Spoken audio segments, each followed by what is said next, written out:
Olá, tudo bem com você? Seja bem-vindo a mais um vídeo. E nesse vídeo vamos bater um papo sobre a minha trajetória de pesquisa, né? Eu estou fazendo algumas pesquisas para encontrar soluções efetivas para a depressão e tem uma coisa que me chamou muito a atenção, né? Se hoje a gente parar para analisar as soluções que foram criadas para a depressão, a gente vê as soluções na área bioquímica, né, onde foram criados os medicamentos, né, para atuar nessa área, aí entre os antidepressivos, e a gente tem uma outra solução que são a psicodinâmica, né, ou seja, as teorias da psicologia, que basicamente ajudam você a dirigir por meio dos pensamentos, né? Fazer com que você consiga, como é que eu posso dizer aqui de uma forma que fique bem claro, fazer com que você consiga corrigir a forma como a sua psique funciona.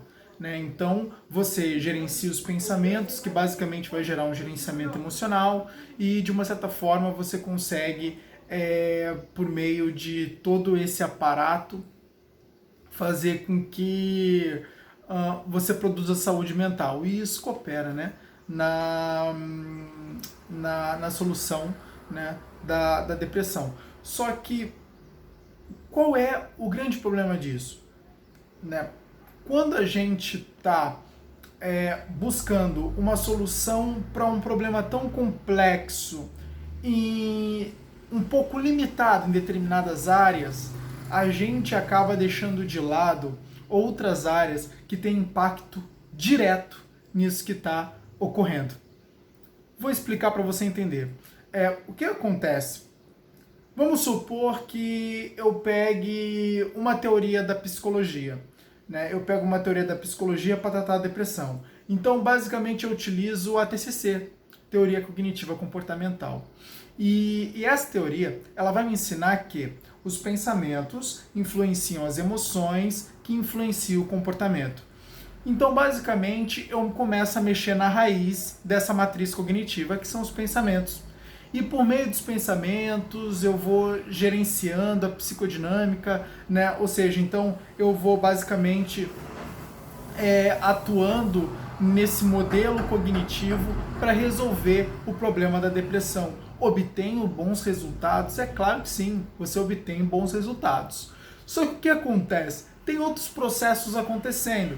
Por exemplo, você tem a influência da bioquímica, né, onde basicamente está lá sendo produzido determinados neurotransmissores que são maléficos, né, e você precisa de neurotransmissores, a produção, né, incentivar uma produção de neurotransmissores que ela basicamente coopere para o bem-estar, né?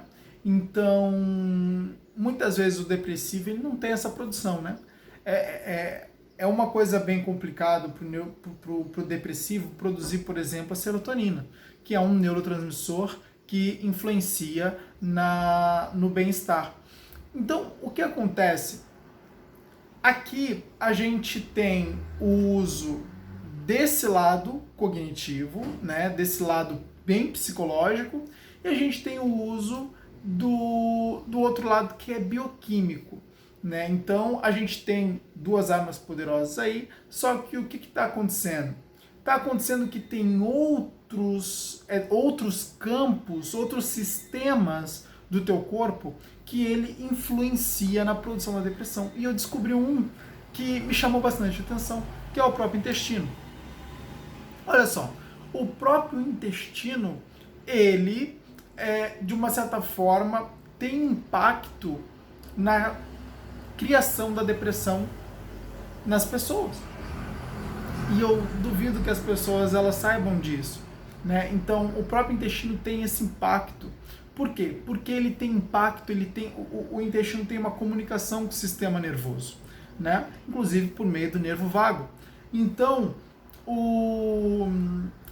se o microbioma é o conjunto de bactérias que compõem o teu intestino. Se o microbioma do teu intestino ele for um microbioma composto de bactérias ruins que fazem mal à saúde, o teu intestino ele vai ter um impacto negativo no teu sistema nervoso. Se o teu intestino for composto por microbiomas bons, né, por meio da relação, da comunicação que o intestino tem com o nervo vago, com o sistema nervoso, você tem um impacto positivo no sistema nervoso, e isso pode estar influenciando a produção de determinados neurotransmissores.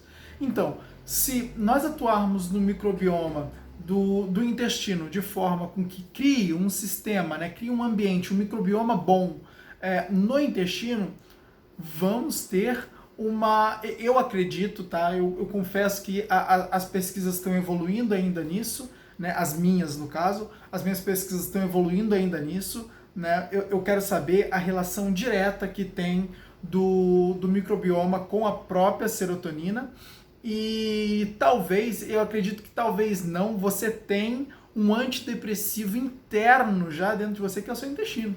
Então, a partir do momento que você cuida do seu intestino, você já tem o teu próprio antidepressivo dentro de você. E muitas pessoas ainda desconhecem isso. Até porque, né, é uma área pouco compartilhada. Não serve aos interesses, né? Na verdade é porque não serve aos interesses. Se você tem depressão, você ganha muito mais indicando um neurodepressivo, quer dizer, um antidepressivo, um antidepressivo, que basicamente ele vai ser vendido, né, e vai gerar receita para uma indústria. Então é muito mais fácil você recomendar, indicar um antidepressivo.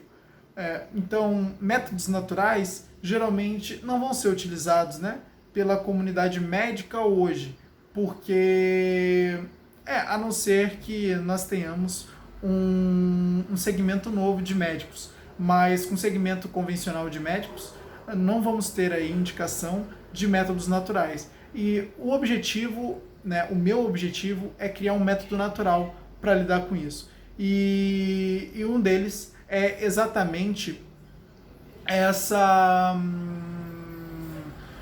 você usar esse sistema do próprio intestino para influenciar na própria captação de serotonina do cérebro. E eu acredito que isso pode ter um grande poder, né? Um grande impacto na solução da depressão. E bom, né? Os próximos capítulos aí ainda vão seguir. Eu estou seguindo com essa pesquisa, eu pretendo descobrir qual é a relação que tem, né, direta mesmo desses microbiomas. É claro que eles não influenciam diretamente, eu acredito, né? Mas por meio de uma reação em cadeia, que basicamente vai chegar lá nos neurotransmissores, né, na neuromodulação, e a partir daí você vai ter uma produção melhor de serotonina, que vai ocasionar numa melhora, né, sem a necessidade do uso de antidepressivos. Tá bom? Então a gente continua e vamos avançar, porque isso está muito interessante, está muito legal, e eu tenho certeza que vai ser de grande utilidade aí para o mundo inteiro. Tchau, tchau.